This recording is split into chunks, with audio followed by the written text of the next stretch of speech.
Hello मित्रों, आप सबका हमारे चैनल पर स्वागत है। आज हम लोग जानेंगे वैदिक नववर्ष का महत्व। वैदिक नववर्ष जो हमारे भारतीय समाज में प्रचलित है, भारत में सनातन धर्म है। ऐसे ये धर्मनिरपेक्ष राष्ट्र है, यहाँ सभी धर्मों का बराबर सम्मान है, लेकिन यहाँ का मूल धर्म जो भारतीय सनातन धर्म है, इसमें वैदिक वर्ष का अलग संवत चलता है। आप इसमें कई संवत है, कई कैलेंडर है। यहाँ पर दुनिया में कई कैलेंडर है। अभी मुख्य रूप से जो प्रचलित है वो विदेशी का ईसाइयों का कैलेंडर चलता है, तो जिसको ईस्वी से हम लोग जानते हैं। तो इस साल जो नया साल परिवर्तन हुआ है, वो वैदिक नववर्ष का परिवर्तन जो हुआ है वो ईस्वी के हिसाब से 13 अप्रैल 2021 को परिवर्तन हुआ।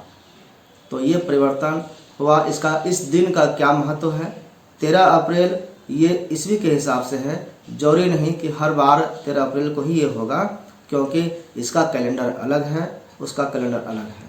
तो वैदिक नववर्ष जो है उसका चैत्र शुक्ल प्रतिपदा यानी उसका प्रथमा जो है विक्रमी संवत 2078 ये शुरुआत हुआ। 2078 का ईस्वी शुरुआत हुआ है, जो ईस्वी में 2021 चल रहा है।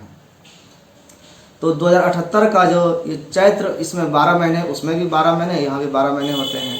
तो वैदिक नववर्ष में यानी वैदिक वर्ष में जो 12 महीने होते हैं उसकी शुरुआत चैत्र से होता है। चैत्र, वैशाख, ज्येष्ठ, आषाढ़, इस तरह से।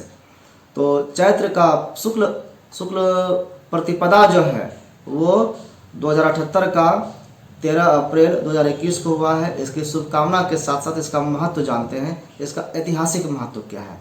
तो इसका ऐतिहासिक महत्व है कि इसी दिन यानी ये जो नया वर्ष है, तो सृष्टि का भी निर्माण ब्रह्मा जी ने किया था, बस इसी दिन।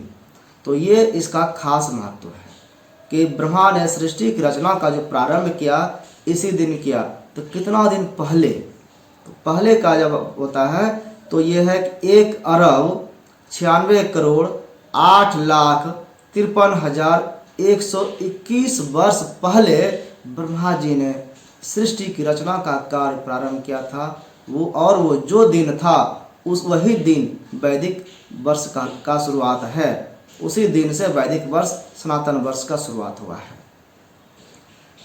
और इसका ऐतिहासिक महत्व क्या है? तो ये जो दिन है, इसी दिन मर्यादा पुरुषोत्तम श्री राम का राज्याभिषेक हुआ था।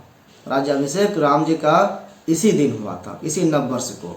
और महाराजा युधिष्ठिर जो थे, उन्होंने जब अपना राज्याभिषेक कराया महाभारत युद्ध के बाद, जब विजयी हुए थे वो, तो वो भी यही दिन चुने, इसी दिन पर अपना राज्याभिषेक कराए थे।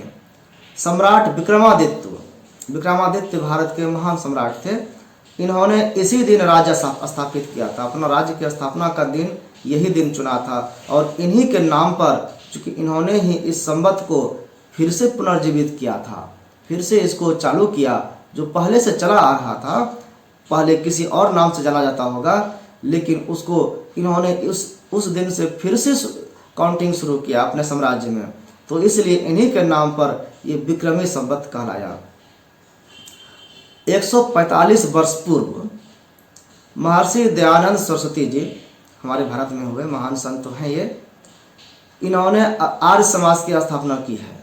आर्य समाज जो है वेदों के प्रचार प्रसार में बहुत ही महती भूमिका निभाई है। इन्होंने वेद का महत्व बताने में, प्रचार प्रसार करने में इनका बड़ा योगदान है। तो इन्होंने आर्य समाज की जो स्थापना की, उसके लिए जो दिन चुने उन्होंने, वो यही दिन था नववर्ष का। वैदिक नववर्ष का पहला दिन इन्होंने भी चुना 145 वर्ष पूर्व। विक्रमादित्य जिस तरह से अपना शुरू किए संवत को, तो विक्रमादित्य की भांति शालिवाहन ने भी जब हूणों को परास्त कर दिया, हूण पर विजय हो गए, तो दक्षिण भारत में अपना राज्य स्थापित किया, श्रेष्ठतम राज्य। और उसके लिए स्थापना का जो राज्याभिषेक का दिन चुना, वो भी यही दिन चुने थे। तो ये तो हो गया कि ऐतिहासिक महत्व इस वर्ष का, इस दिन का। अब क्या इसका प्राकृतिक महत्व भी है?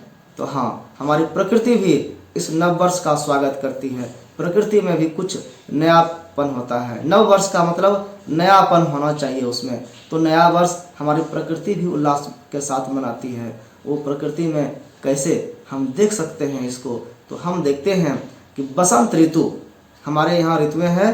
तो बसंत ऋतु का आगमन इसी प्रतिपदा से होती है, इसी के पहले दिन से होता है, जो उल्लास, उमंग, खुशी तथा चारों तरफ पुष्पों की सुगंधि से भरी होती है।